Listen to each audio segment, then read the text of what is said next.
C'est le plus gros scandale de cette Coupe du Monde et c'est d'ailleurs l'un des plus gros scandales de corruption de l'histoire de la Coupe du Monde. Vous vous attendiez à une Coupe du Monde propre avec Donald Trump? Eh bien c'est raté. Expulsé lors du 16e de finale des États-Unis face à la Bosnie, l'attaquant de l'AS Monaco Folarin Balogun va pourtant bien jouer le 8e de finale face à la Belgique et pour cause, la sanction de son carton rouge a été levée par la FIFA. Si le carton rouge lui reste actif, c'est la sanction que la FIFA a décidé de modifier et ce grâce à un appel du président américain Donald Trump utilisant l'article 27 du code disciplinaire de la FIFA, stipulant que la FIFA avait la possibilité de suspendre l'exécution de la sanction d'un joueur pendant 1 an. Concrètement, Balogun reste officiellement expulsé, mais donc il n'aura pas à purger son match de suspension grâce à cet article 27 qui n'est jamais utilisé par la FIFA, qui a pourtant déjà été sollicité par d'autres pays, mais qui n'a plus jamais été validé par la FIFA depuis le Mondial 62. Requête que Gianni Infantino, le président de la FIFA, a décidé d'accepter, ce qui fait donc que la sanction de suspension de Balogun est donc passée à titre conservatoire, et pas conservatoire pour un seul match, conservatoire pour 1 an. C'est pour vous dire à quel point ils se foutent de notre gueule. Balogun ne devra pas prendre de carton rouge dans les 1 an avec les États-Unis pour que sa sanction soit appliquée. La corruption est donc totalement devant nos yeux en 4K et personne ne se cache. Un peu d'ailleurs comme à la fin du match entre l'Argentine et le Cap-Vert où Gianni Infantino expliquait déjà qu'il était en tension pour l'Argentine car il avait peur de les voir se faire éliminer par le Cap-Vert. On vous rappelle que cet homme est le président de la FIFA. Il est censé être neutre et n'avoir aucune préférence. Et évidemment, la Belgique s'insurge quant à la décision de la FIFA. Personne ne comprend pourquoi est-ce qu'elle a décidé de prendre une telle décision et surtout comment Donald Trump peut interférer autant dans les affaires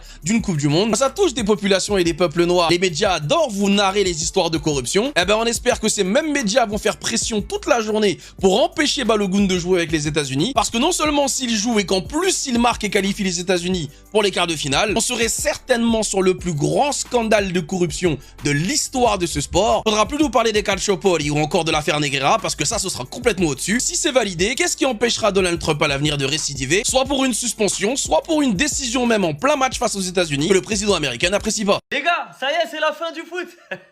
C'est la fin du foot. C'est quoi ce scandale? La Maison Blanche a appelé la FIFA pour demander d'examiner le carton rouge de Balogun. Comme vous le savez, Balogun, il a pris un rouge face à la Bosnie. Du coup, normalement, il peut pas jouer face à la Belgique. Sauf que Balogun, c'est le meilleur joueur des États-Unis. Donc, Donald Trump, ici présent, a décidé de prendre son téléphone et d'appeler Gianni Infantino. Et il lui a dit clairement, hé mon gars, enlève le carton rouge à Balogun, on a besoin de lui contre la Belgique en 8e de finale. Et la FIFA a accepté.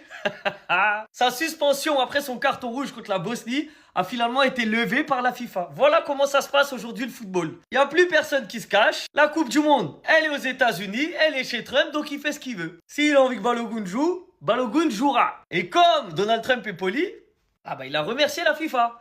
Merci à la FIFA d'avoir fait ce qui était juste et d'avoir réparé une grande injustice. Donc l'arbitre, il a décidé de mettre un rouge. C'est que pour lui, c'était juste. Trump a décidé de se plaindre et il y a une commission indépendante qui a pris la décision d'annuler le rouge. Donc voilà ce qu'est le foot en 2026, voilà ce qu'est la Coupe du Monde aux États-Unis. Les États-Unis ayant peur d'être éliminés sans son attaquant star, ont fait remonter l'information à la Maison Blanche. La Maison Blanche a appelé la FIFA. Voilà, un petit appel, un petit truc. Et c'est bon, Balogun peut désormais jouer. Il n'a pas eu de rouge, il n'a rien fait. C'est bon, c'est comme ça maintenant. Vive le foot, vive les États-Unis. Après la Coupe du Monde la plus raciste, bienvenue dans la Coupe du Monde de la corruption. La FIFA qui annule le carton rouge de Folarin Balogun, l'attaquant des États-Unis, à la demande de Trump. C'est tout simplement l'un des plus gros braquages de l'histoire d'une Coupe du Monde. Et tout ça dans le plus grand des calmes.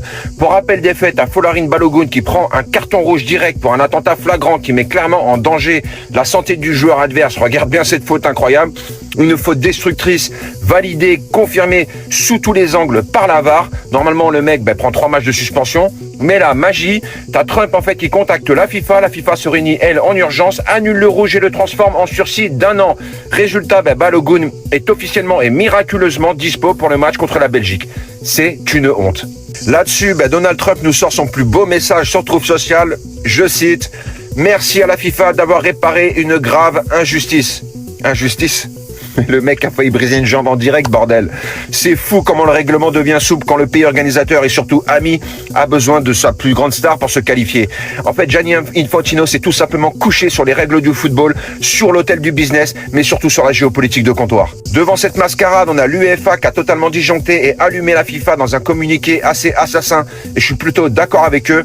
Ils nous disent, je cite, « Le football repose sur des règles, sur des fondements d'une compétition équitable, honnête et transparente. Si certaines règles peuvent prêter à interprétation, ce n'est absolument pas le cas ici. » Même Jürgen Klopp a sorti sa sulfateuse pour flinguer Infantino et Trump.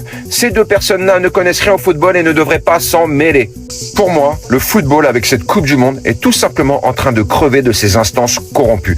On n'est plus dans du sport là, on est dans de la WWE, du cash scénarisé, où le boss de la fédération en fait choisit qui doit gagner pour faire grimper l'audience et surtout faire plaisir au président américain. Donc si les Américains ont tellement besoin de tricher pour espérer gagner contre la Belgique, c'est qu'ils ont déjà perdu leur dignité. Et j'espère qu'ils vont prendre une belle volée par la Belgique.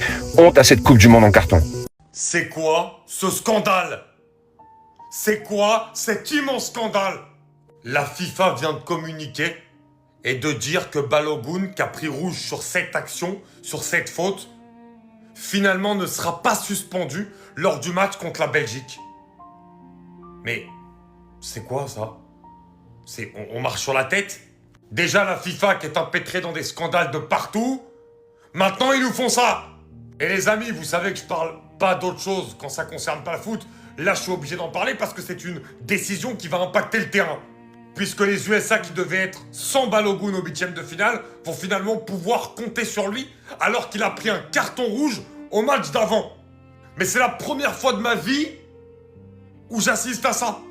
Déjà quand il y a un carton rouge, même s'ils se sont trompés, depuis quand on retire le fait qu'un joueur ne puisse pas participer au match d'après? Et en plus de ça, la faute. Non mais la faute. C'est limite s'il doit prendre un match en plus.